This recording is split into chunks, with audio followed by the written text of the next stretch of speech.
ସୁଭଦ୍ରା ଯୋଜନାକୁ ନେଇ ବଡ଼ ଘୋଷଣା। ପୁଣି ଉପମୁଖ୍ୟମନ୍ତ୍ରୀ ପ୍ରଭାତୀ ପରିଡ଼ା ଏହାକୁ ନେଇ ଗୁରୁତ୍ୱପୂର୍ଣ୍ଣ ଘୋଷଣା କରିଛନ୍ତି, ଯାହା ଜାଣିବା ନିହାତି ଆବଶ୍ୟକ। ସୁଭଦ୍ରା ଯୋଜନାରେ ଆବେଦନକୁ ନେଇ ବଡ଼ ଘୋଷଣା କରିଛନ୍ତି ରାଜ୍ୟ ସରକାର। ଆସନ୍ତା ମାର୍ଚ୍ଚ 8 ତାରିଖ ଅର୍ଥାତ ମହିଳା ଦିବସରେ ମିଳିବାକୁ ଯାଉଛି ଦ୍ୱିତୀୟ ପର୍ଯ୍ୟାୟ ସୁଭଦ୍ରା କିସ୍ତି। କୋଟିଏରୁ ଊର୍ଦ୍ଧ୍ୱ ମହିଳାଙ୍କ ଖାତାକୁ ଏକାବେଳେ ଆସିବ ସୁଭଦ୍ରା ଯୋଜନା ଟଙ୍କା।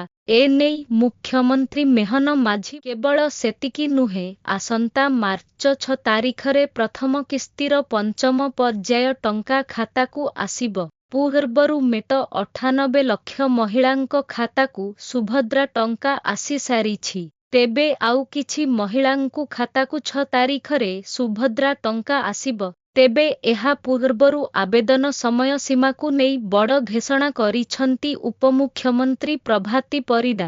ଯେଉଁମାନେ ଏଯାଏ ବି ସୁଭଦ୍ରା ପାଇଁ ଆବେଦନ କରିନାହାନ୍ତି, ଉପମୁଖ୍ୟମନ୍ତ୍ରୀ ପ୍ରଭାତୀ ପରିଡ଼ା କହିଛନ୍ତି, କୋଟିଏ କହିଥିଲୁ, ଏବେ ଗାଁର ସୁଭଦ୍ରାମାନେ ଆମକୁ ପ୍ରସ୍ତୁତ କରିଦେଲେ।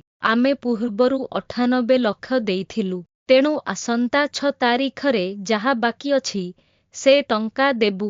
ଏବେ ସୁଭଦ୍ରା ମ୍ୟାଜିକ ନମ୍ବର କୋଟିଏରୁ ଊର୍ଦ୍ଧ୍ୱ ଛୁଇଁଛି।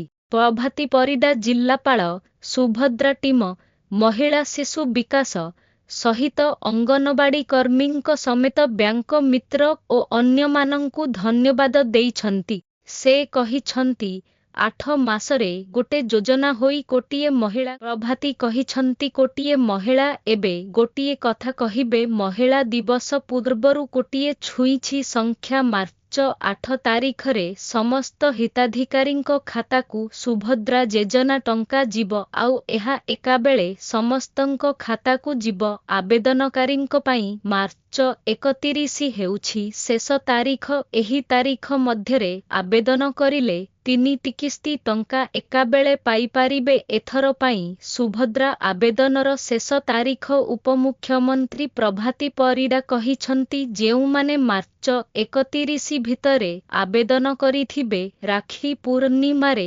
ଏକକାଳୀନ 3ଟି କିସ୍ତିରେ ଟଙ୍କା ପାଇବେ, ଅର୍ଥାତ 15,000 ଟଙ୍କା ଖାତାକୁ ଆସିବ।